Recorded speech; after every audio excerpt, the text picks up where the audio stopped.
নমস্কার বন্ধুরা, ঘরকন্যার খুঁটিনাটিতে সকলকে স্বাগত।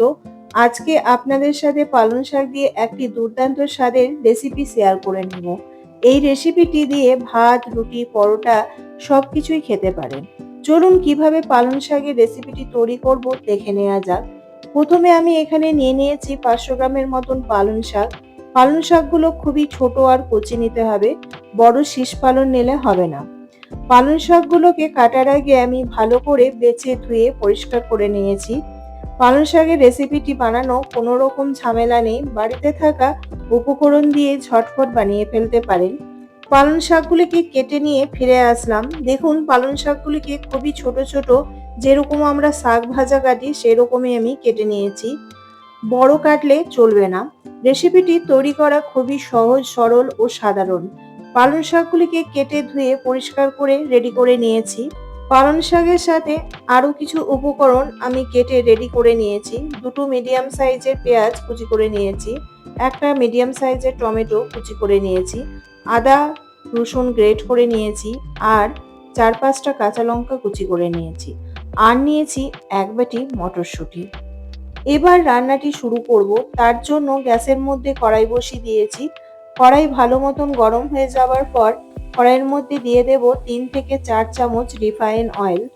তেল ভালো মতন গরম করে নেওয়ার পর ওই তেলের মধ্যে দিয়ে দেব হাফ চামচ গোটা জিরে ফোড়ঙে। গোটা জিরে 1 থেকে 2 সেকেন্ড নেড়ে চেড়ে ভেজে নেওয়ার পর ওর মধ্যে দিয়ে দেব গ্রেট করে রাখা রসুন 1 চামচ, আর দেব 1 চামচ গ্রেট করে রাখা আদা। গ্যাসের ফ্লেম মিডিয়াম টু লোতে রেখে তেলের সাথে আদা রসুন কিছুক্ষণ ভেজে নেব। আদা রসুন কিছুক্ষণ ভাজার পর দিয়ে দেব আগে থেকে কেটে রাখা দুটো মিডিয়াম সাইজের পেঁয়াজ কুচি, আর তার সাথে দিয়ে দেব 4-5টা কাঁচা লঙ্কা কুচি। আদা রসুনের সাথে পেঁয়াজ আর কাঁচা লঙ্কা নেড়ে চেড়ে খুব ভালোভাবে ভেজে নেব, গ্যাসের ফ্লেম লো টু মিডিয়ামে রেখে। পালং শাকের এই রেসিপিটি অতি সহজ, সরল ও সাধারণ। বাড়িতে থাকা সামান্য উপকরণ দিয়ে ঝটফট বানিয়ে ফেলতে পারেন। এই রেসিপিটি এতটাই টেস্টি হয় যে যারা পালং শাক খেতে অপছন্দ করেন বা পালং শাক গন্ধের জন্য খেতে পারেন না, তারাও কিন্তু আঙুল চেটে ফুটে খাবে। পেঁয়াজ যখন হালকা লাল করে ভাজা হয়ে যাবে তখন আগে থেকে কেটে রাখা একটা মিডিয়াম সাইজের টমেটো দিয়ে দেব। টমেটো কিছুক্ষণ নেড়ে চেড়ে সমস্ত উপকরণের সাথে ভেজে নেব। যখন টমেটোটাও ভাজা ভাজা হয়ে যাবে তখন ওপর থেকে কিছু গুঁড়ো মশলা অ্যাড করব। 1 চামচ হলুদ গুঁড়ো, 1 চামচ ধনে গুঁড়ো, 1 চামচ জিরে গুঁড়ো, আর 1 চামচ লাল লঙ্কার গুঁড়ো। ঝালের পরিমাণটা আপনারা আপনাদের মতন বাড়িয়ে বা কমিয়ে দিতে পারেন। সমস্ত মশলা নেড়ে চেড়ে এবার ভেজে নেব, গ্যাসের ফ্লেম লোতে রেখে। আপনারা তো পালং শাকের অনেক রকমভাবে রেসিপি বানিয়ে খেয়েছেন। পালক পানির, বড়ি দিয়ে পালং শাক, বা শীতকালীন সবজি দিয়ে পালং শাকের চচ্চড়ি। একবার হলেও এই রকমভাবে পালং শাক বানিয়ে খাবেন, দেখবেন মুখের স্বাদ লেগে থাকার মতন। গ্যাসের ফ্লেম লোতে রেখে 1 মিনিটের জন্য আদা রসুন পেঁয়াজ টমেটো কাঁচা লঙ্কা আর গুঁড়ো মশলাগুলোকে ভাজা হতে ছেড়ে দিলাম। ততক্ষণ ওই টাইমের মধ্যে আমি যে আগে মটরশুঁটিটা নিয়েছিলাম ছাড়িয়ে ধুয়ে পরিষ্কার করে, সেটার কিছু মটরশুঁটি আমি একটা মিক্সিং জারের মধ্যে দিয়ে দেব, আর কিছুটা মটরশুঁটি আমি রেখে দেব। যে মটরশুঁটিগুলো মিক্সিং জারে দেওয়া হয়েছে সেগুলোকে বেটে নেব, কিন্তু মিহি করে বাটবো না, অর্ধেক ভাঙা ভাঙা করে বেটে নেব। দেখুন, এই রকমভাবে আমি বেটে নিয়েছি, আর গোটাগুলোকে এক সাইডে রেখে দিয়েছি।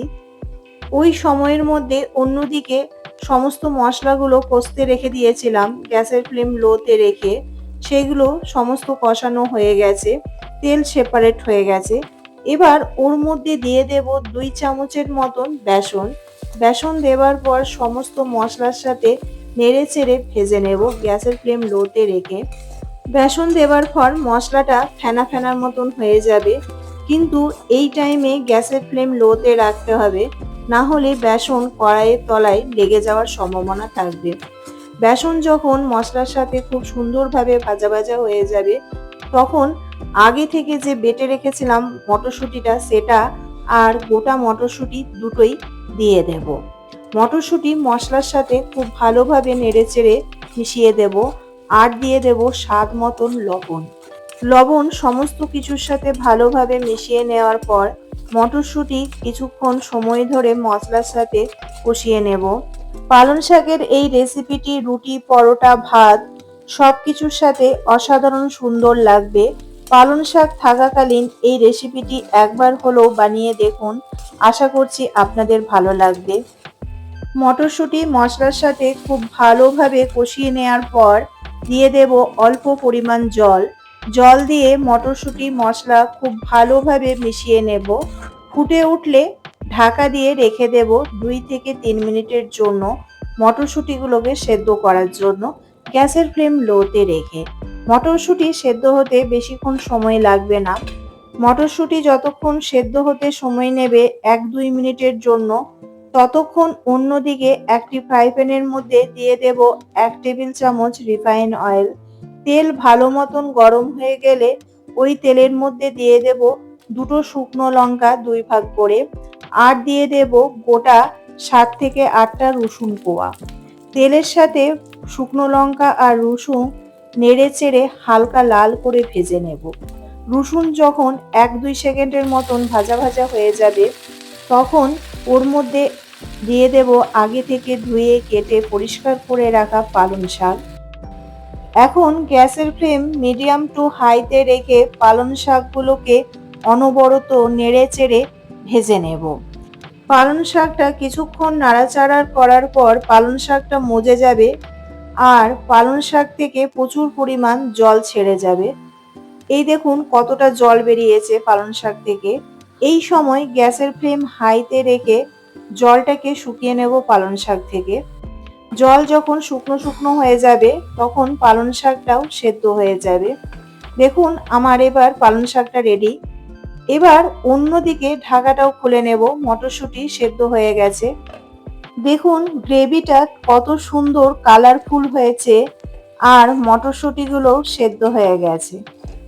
আবারও খুন্তি দিয়ে নাড়াচাড়া করে নেব কিছুক্ষণ। এবার এই গ্রেভির মধ্যে দিয়ে দেব আগে থেকে শুকনো লঙ্কা রসুন দিয়ে পালং শাকটাকে যে ভেজে রেখেছিলাম সেটা দিয়ে দেব। এই রেসিপিতে আমি পালং শাকগুলো শুকনো লঙ্কা আর রসুন দিয়ে কিছুক্ষণ নেড়ে চেড়ে ভেজে নিয়েছিলাম, তার কারণ পালং শাকের যে একটা কাঁচা গন্ধ থাকে সেটা কেটে যাবে। এবার পালং শাক গ্রেভির মধ্যে দিয়ে অনবরত নেড়ে চেড়ে কিছুক্ষণ সময় ধরে কষিয়ে নেব। যে কোনো রান্না যদি একই তেল মশলা ব্যবহার করে রান্নার পদ্ধতি পরিবর্তন করা হয়, সেই রান্নার স্বাদ বহু গুণ বেড়ে যায়। পালং শাক তো আপনারা অনেক রকমভাবে বানিয়ে খেয়েছেন, তবে আমার মতন একবার বানিয়ে দেখবেন, তার স্বাদ কিন্তু ভুলতে পারবেন না। এবার দিয়ে দেব অল্প পরিমাণ চিনি। যারা মিষ্টি খেতে অপছন্দ করেন তারা চিনিটা স্কিপ করবেন। সামান্য পরিমাণ মিষ্টি দিলে স্বাদের ব্যালেন্স হয়। এই পর্যায়ে লবণটা একটু কম হয়েছিল, তাই অল্প পরিমাণ লবণ অ্যাড করলাম। এবার দিয়ে দেব সবশেষে গ্যাস বন্ধ করার আগে 1 চামচ গরম মশলা। গরম মশলা, লবণ আর চিনি খুব ভালো করে নেড়েচেড়ে মিশিয়ে নেব।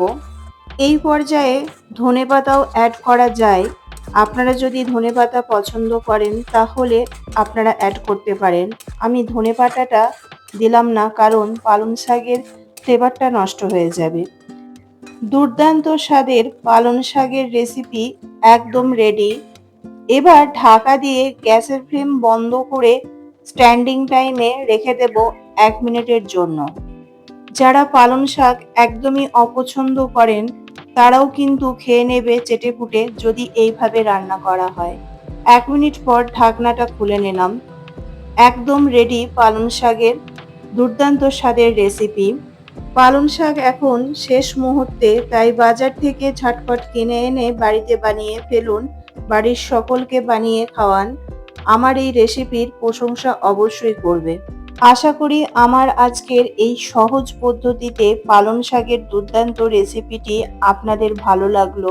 আপনারা বাড়িতে অবশ্যই বানাবেন, আমাকে জানাতে একদমই ভুলবেন না। আমার চ্যানেলে নতুন বন্ধু হলে চ্যানেলটি সাবস্ক্রাইব করে নেওয়ার অনুরোধ রইল। পাশে থাকা নোটিফিকেশনটা অল করে রাখবেন। আমি যখন রেসিপি শেয়ার করব তখন তার নোটিফিকেশন আপনাদের কাছে খুব তাড়াতাড়ি পৌঁছে যাবে। আজকের মতন এই পর্যন্ত, আবারও হাজির হব নতুন একটি রেসিপি নিয়ে আপনাদের সাথে। আপনারা ভালো থাকবেন, সুস্থ থাকবেন। ধন্যবাদ।